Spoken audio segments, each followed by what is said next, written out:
I honestly believe that Disney's Rey movie is going to save Star Wars. This is exactly the type of movie Star Wars needs to revive the franchise. And it was honestly a risky move by Disney to announce this after the sequel trilogy was so hated. When The Rise of Skywalker debuted back in 2019, the last thing anyone would possibly imagine is that Disney would basically announce Episode 10 only a couple years later. I'm sure that people assumed that the story would eventually continue at some point in the distant future, but that Disney would at least wait long enough until we forget that they called this the official end to the franchise. I'm very glad this movie's being made though, because not only is it something I personally want to see, but it's something that's completely necessary to the overall plotline of Star Wars. This Rey movie was one of 3 projects announced by Lucasfilm at last year's Star Wars Celebration.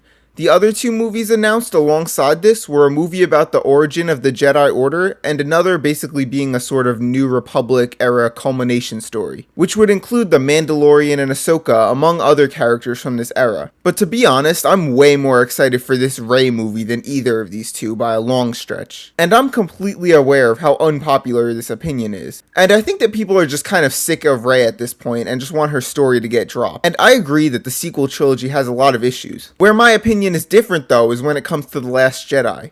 While a lot of people think that this movie is the problem with the sequel trilogy, I think that it's actually its main strong point, by a long stretch. In fact, I would even go as far as saying that The Last Jedi is one of the best Star Wars movies, period. The Force Awakens, in my opinion, was just a worse redo of Episode 4, while The Last Jedi was actually really original and progressed your perception on what the Force really is, if the Jedi were really the good guys, and progressed Luke's story in a way that reflects those themes. And then The Rise of Skywalker just kind of feels disconnected from the rest of the trilogy. But the thing is, even though they call these movies part of the Skywalker saga, I always looked at Return of the Jedi as the true ending to the Skywalker saga. It gives a nice fairy tale ending to the story of the Skywalker family, but of course, it's more marketable to just call it Episode 7 and not confuse average viewers. But in reality, it's more about the story of the galaxy rather than the story of just the Skywalker family. The members of the Skywalker family are more so just guest appearances in the stories of Rey, Finn, and Poe.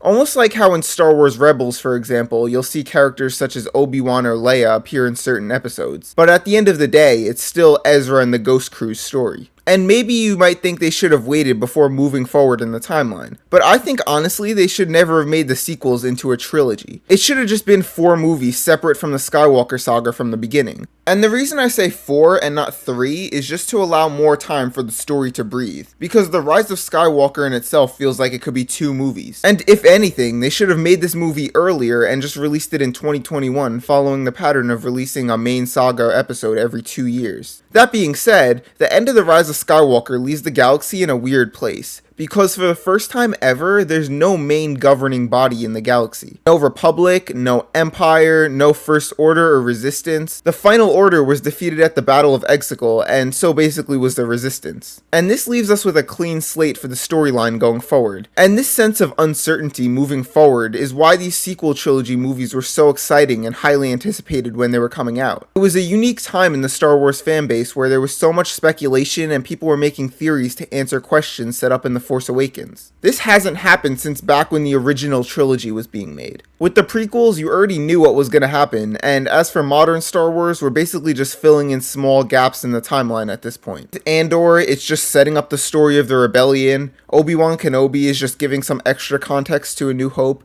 Ahsoka was at least somewhat intriguing because we don't know the fate of her character just yet, but in the end, we already know that the New Republic is going to fail and that the events of the sequel trilogy are going to happen one way or another. And don't get me wrong, I actually really liked these shows a lot. I'm just pointing out the fact that they don't generate nearly the same amount of hype that was seen back when the sequels were being released. And that's why this will revive the franchise. This new Rey movie will finally bring back that sense of uncertainty moving forward in the timeline, where we don't actually know what's going to happen next. And here's another thing too. Rey's story was never actually complete. As I said, the sequel trilogy was more about the political events of the galaxy more than it was about the Skywalker family. So with that, there's still so much more that needs to be done in order to achieve that happily ever after that was the end of Return of the Jedi. Anyway, let me know in the comments if you're excited for this new Star Wars movie. Thanks for watching, and bye!